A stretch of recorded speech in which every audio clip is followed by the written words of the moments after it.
Welcome to the Lean Blog Podcast. Visit our website at www.leanblog.org. Now, here's your host, Mark Graban. Hi, this is Mark Graban from the Lean Blog. This is episode number 20 of the podcast for March 18th, 2007. Our guest today is Kevin Meyer from the Evolving Excellence blog. We're going to be talking about a number of his blog posts and case studies. So if you haven't done so before, I invite you to check out the post on my blog for this episode of the podcast to see links to those different topics that we're talking about. The easiest way to visit that would be to go to www.leanpodcast.org, or you can visit the regular blog site at leanblog.org.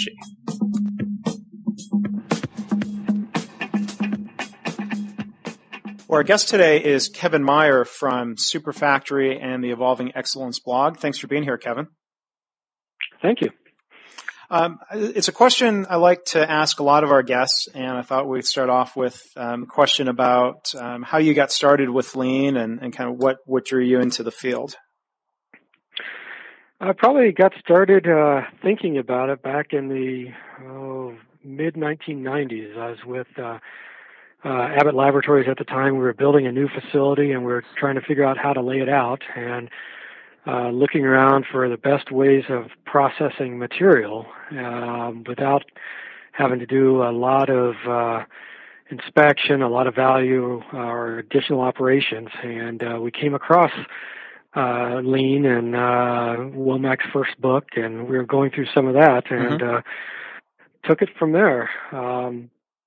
Tried to lay out the new building to allow for straight process flows and then some cells in some areas, and really just could not find a lot of online resources, and that's where the Superfactory website started. I just came across some resources that I put out as a simple internal list for some of my group, and some of the other plants wanted access.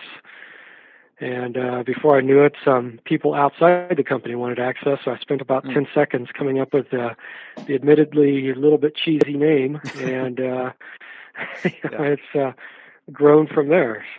So when did you get started with the website? That was back in 97, 98, okay. When that first took hold. And as the internet grew, the website grew, and it's, over the last few years, it has really taken off with a lot of articles and reviews and just general resources on Lean. Yeah. And I'm sure a lot of listeners may know you from the blog that you started as part of your site. Yeah, I think we probably started both of our blogs at about the same time, in late 2004, early 2005, somewhere along those lines. And for me, it was just an experiment and some new communication method. I was just exploring it, and it was amazing how many people started reading it. And over time, we found what kind of articles people like to hear, and the feedback, I think, is what really makes it exciting. And I know you and I have talked that one of the unique things with several of the Lean blogs, ours and John Miller's Game of Pantere and all, is we all seem to feed on each other. It's not like some of the political ones where there's a lot of competition between the blogs. There's not a lot of sniping back and forth. I agree. I've enjoyed that it's a pretty cooperative, friendly community of blogs, which I think is a nice thing. So, there have been, some hot buttons, we've each hit on that, but I think I look at it as just a way of expanding the box that people think in. And, sometimes we wonder, whether we need to be 100% accurate or really research the articles. But in my mind, it's, getting ideas out there for people to think about. And I think we often hit some hot buttons on that, and we have forced some people to think about some ideas. Yeah, and I guess when you write a book, you only get one chance to do it right the first time, so there's a little different burden, I guess. You're doing the blog. I mean, I know this is the case on mine. The nice thing, even though I try to do it right the first time, if you're wrong, somebody will tell you, and I learn a lot in the process from that. There's very, very quick feedback on what people think, which I actually find very exciting, seeing how other people think and how other people react. And, being corrected on something helps me learn. The blog and website for that matter has been a huge learning experience for me, and that's what I get out of it. What I learn and the people I meet. I don't know how I'd meet people, like Jim Womack and Bodek and some of them otherwise. Yeah. Well, I definitely have links to your blog over at my site. For those of you listening, it's www.evolvingexcellence.com, right, Kevin? Right. Okay. Right. Certainly encourage everyone to go check that out if you haven't already. Now, the main reason we got together today was to talk about a topic that Kevin is going to be moderating a session on at my alma mater from undergrad at Northwestern University. He's going to be at the Kellogg School of Management talking about a term and a topic called insourcing. So I was hoping, Kevin, you could kind of introduce us to that topic and why it's important and how it relates to lean. Well, this is something that has become sort of a hot button for me, or a very high interest level for me, is companies that have been able to create a competitive competency by operating from U.S.-based factories. There's a lot of companies that believe you have to go overseas and chase low labor rates in order to be competitive. We've quite honestly blasted several of them in the blog for doing that. In the lean world, those of us that have dealt a lot with lean, you look at the total cost of procurement or cost of manufacturing, and you start to realize that having boatloads of product on the high seas for a couple of months introduces a lot of cost to the system, and it's definitely not value from the customer's perspective. So what we have found are several companies that can operate and have found ways to operate very effectively from U.S.-based factories. They focus on their own internal waste as opposed to just strictly labor cost, and have found that by reducing their internal waste, they can more than offset that labor cost, and they save the knowledge that those employees have and shorten the supply chain, quicker cycle times to their customers. There's a lot of value there from the perspective of the customer. This particular conference, again, it's something that came to me as a result of the blogging, is put on by Kellogg, and they have an annual manufacturing business conference that the MBA students put on, and this year it'll be May 12th, and it is open to everyone. You can go to the link on the website to sign up, and they have actually added a panel discussion on domestic manufacturing as a competitive advantage. Good. Several of the companies that will be on that panel are ones that we've talked about on the blog.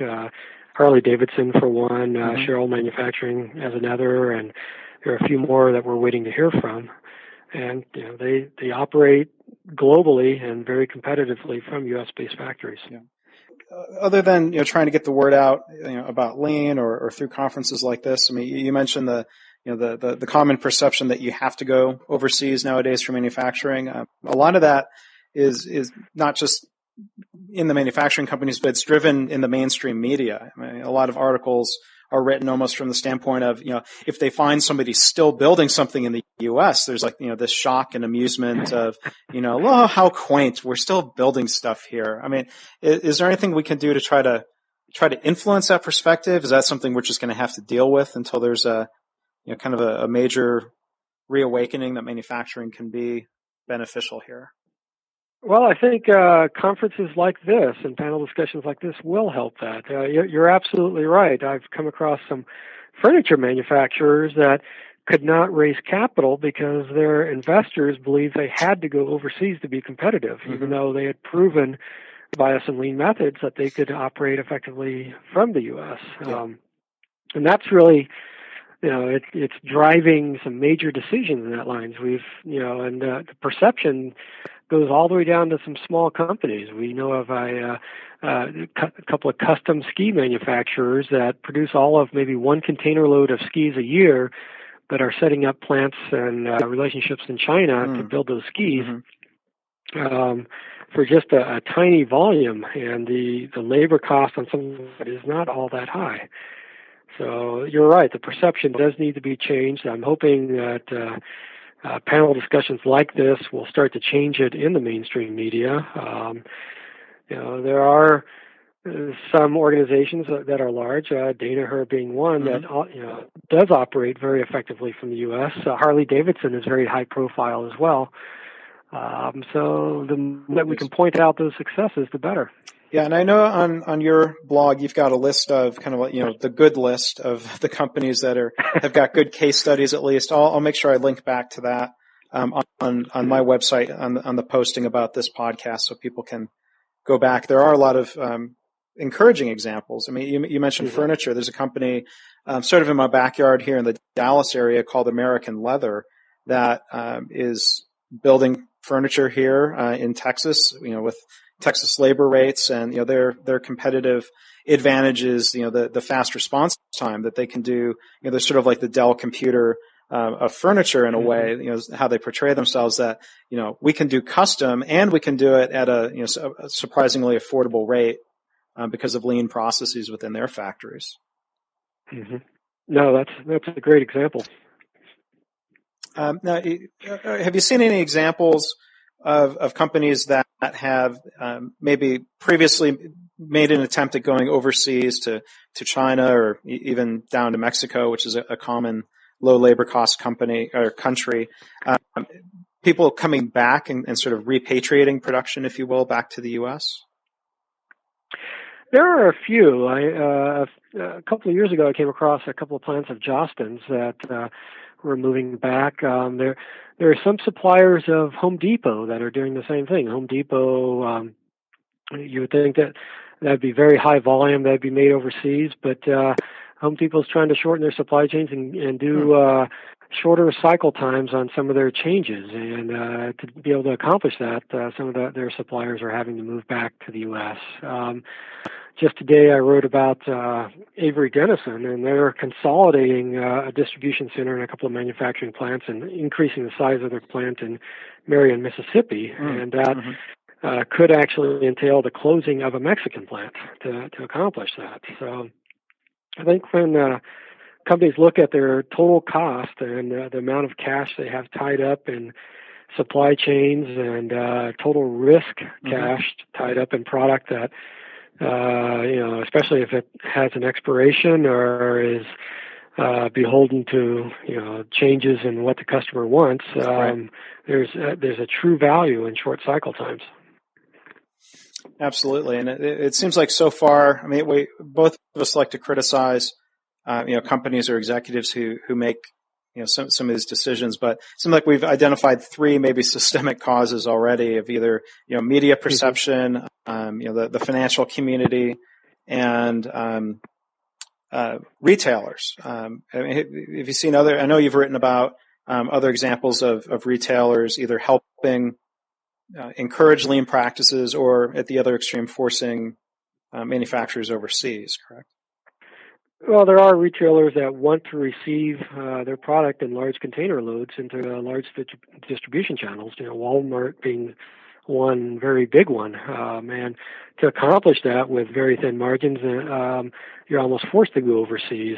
But I think as maybe customers start to demand more and more unique products built exactly how they want them and have changing desires, that may force the need for shorter cycle times.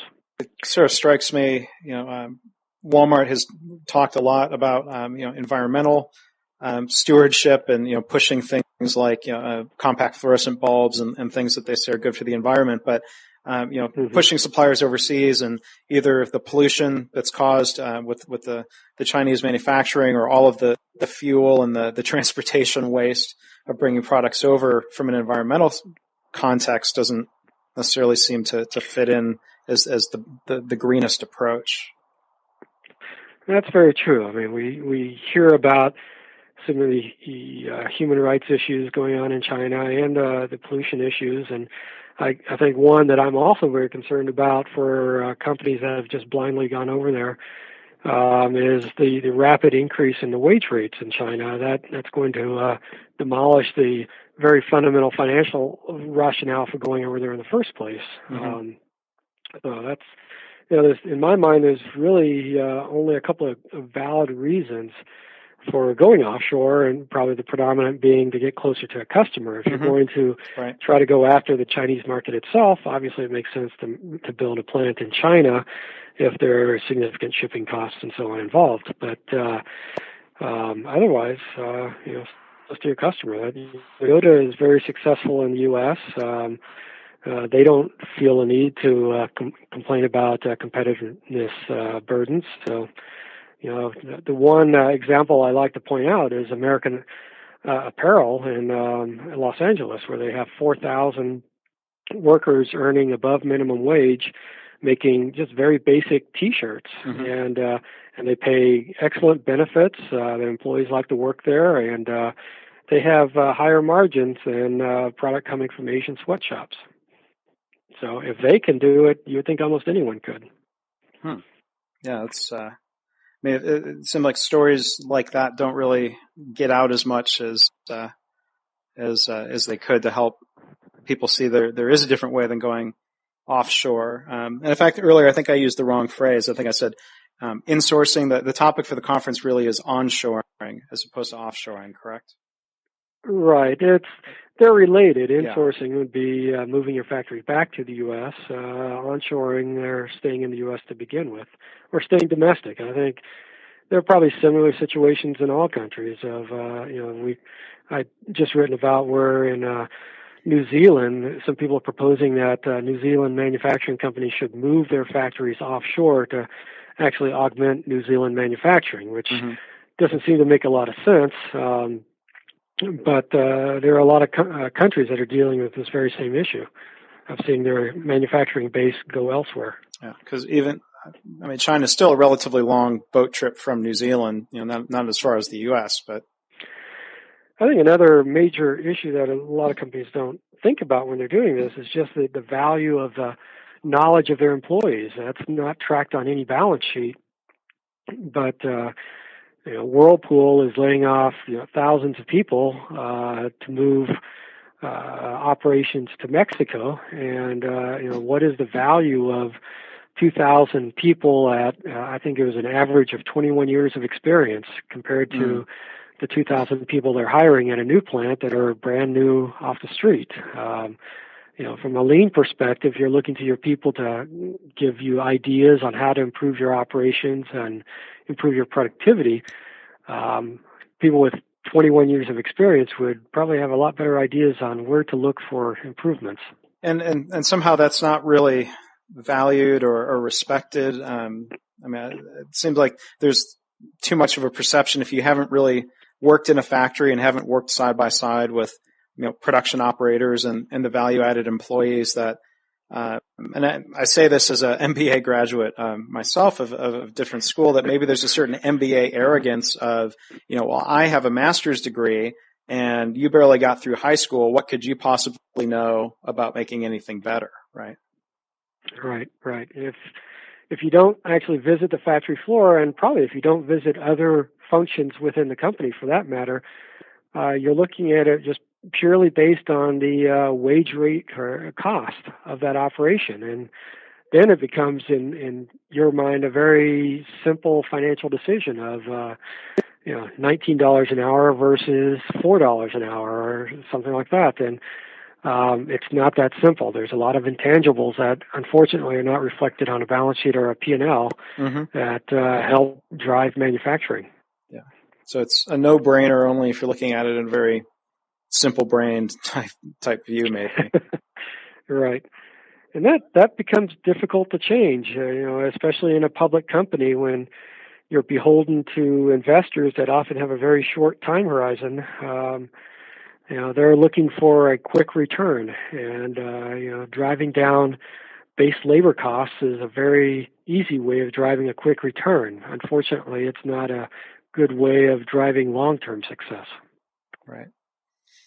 Well, good. I was wondering if, I'll make sure that there are links on the website if listeners want to go to leanpodcast.org. But if you could remind us again in closing the name of the conference that you're speaking at, and then also tell our listeners about the book that you've had released off of the blog. Okay. The conference is actually sponsored by the Kellogg School at Northwestern. and it's called the Manufacturing Business Conference. It's on May 12th. You can learn more about that. There's a link on my blog at evolvingexcellence.com, and also at the Kellogg School at Northwestern. Okay. And then you're right. We had my co-blogger Bill Waddell and I had taken several of our best posts and at the suggestion of some of our readers and turned them into a book that we just published a couple months ago. And one advantage of the book is it's just a very easy read. They're short stories, basically. You can read one or two a night. So it's perspective. Yeah. Well, and I'm holding a copy of it here. I think you're selling it short. When you say a few stories, it's 400 some pages. It's quite a collection of short stories and good blog posts. So. Yep, I think you'll find the same thing when you look back on how much you write when you're blogging. It's rather astounding. 458 pages was probably cutting out 2/3 of what we'd written. So blogging is an interesting endeavor. Yeah, and it's the easiest format, at least these days, for reading the blog on an airplane. So that's one other good benefit of that. So. I'm glad that's out there, and wish you luck with the book and with the conference, and of course continued success with the website and the blog. I certainly, it's part of my daily blog reading, and hope others will continue to make it so. Well, yours is definitely part of my daily reading as well. Well, it's been great having you here on the podcast. I appreciate you taking time out today, Kevin. It's been interesting to explore this new medium as well. Thanks for listening. This has been the Lean Blog Podcast. For Lean news and commentary updated daily, visit www.leanblog.org. If you have any questions or comments about this podcast, email Mark at leanpodcast@gmail.com.